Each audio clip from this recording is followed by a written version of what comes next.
All right, now we're on lesson 34 of Algebra 1, page 138 is where it starts. We're going to be talking about something called greatest common factor. And you've probably done this somewhat in fractions before, but now we're going to do it in these equations here where we're trying to find, well, what's the same here, here, and here? What's common in all of them? So we're going to look at this first, the coefficients, these numbers in the front. Well, there's a 3 in all of them, so 3 is common to all of them, okay? Then we have an x here, an x squared here, and an x here, okay? So there is an x in all of them, but there's not an x squared in all of them. There's just one x that's common to all of them. So this is, x to the first, this is x squared, this is x to the first. So you basically pick the smallest number. If this has 1, this has 2, this has 1, the smallest one is 1. So x is the greatest common factor. Okay, so now you have a y, and a y. They're all 1, so you can take a y out of there. There's an m here, no m here, and an m here. So because it's not in all 3 terms, you can't call it your greatest common factor, okay? So 3xy is what we could take out of each one of these things. So that's called the greatest common factor. What can you factor out or take out of each term that's the same? Okay, let's work through an example in your book. Go to page 139, practice question A. So the first thing we're going to look at again is our coefficients. We've got a 6, a 14, and a 24. So what kind of factors are there?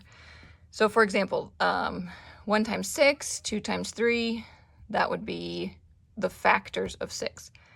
1 times 14, 2 times 7, that would be the factors of 14.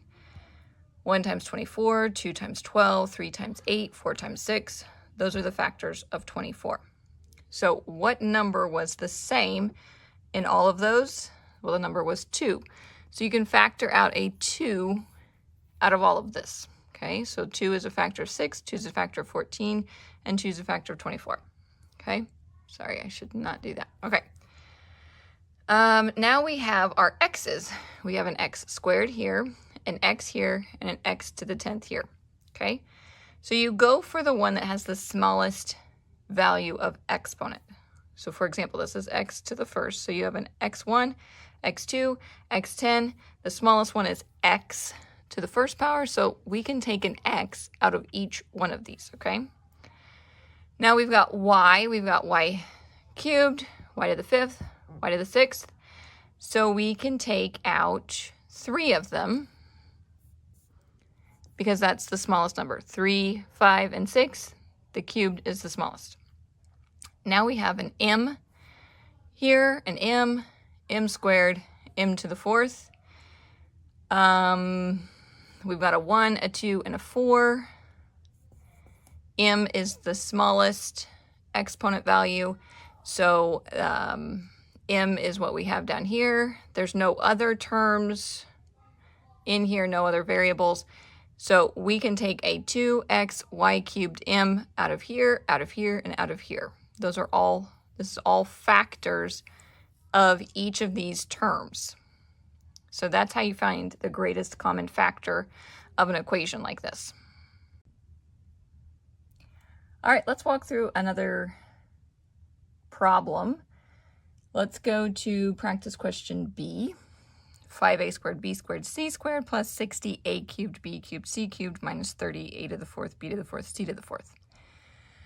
Okay, so again, we're going to start looking at our coefficients. That's 5, 60, and 30, and finding which factor is the same in all of them. Well, this one is fairly easy because this one only has the factors of 1 and 5.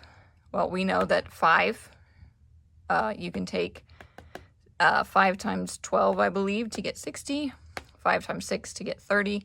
So we can take a 5 out of here. There's a 5 here, a 5 here, and a 5 here. Now we have these A's, B's, and C's, and these are the smallest. a squared, b squared, and c squared. This is to the third power. These are all to the fourth power. So this one's pretty easy. A squared, b squared, c squared. So that is the greatest common factor of each of these terms. Okay? So again, what this is saying is I can take 5 out of 5. I can take 5 out of 60. I can take 5 out of 30.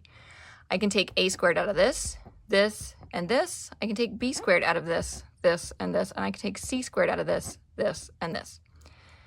Okay, so just to throw in an example, if I put c to the fourth here, I can't take c to the fourth out of this term because there's only 2 c's, okay? I can't take c to the fourth out of here. There's only 3 c's. That's why it has to be the smallest exponential number for your variable. That's what you pull out to say this is the greatest common factor. Okay, last example is question C on page 139. We've got 12xy to the 5th p minus 16x to the 6th y squared p to the 16th plus 28x cubed y p to the 5th. We're going to look at our coefficient, the number in front. We've got 12, 16, and 28. Right now I'm thinking this is 1, 12, 2, 6, 3, 4, 1, 16, 2, 8, 4, and 4. 1, 28, 2, 14, 4, and 7.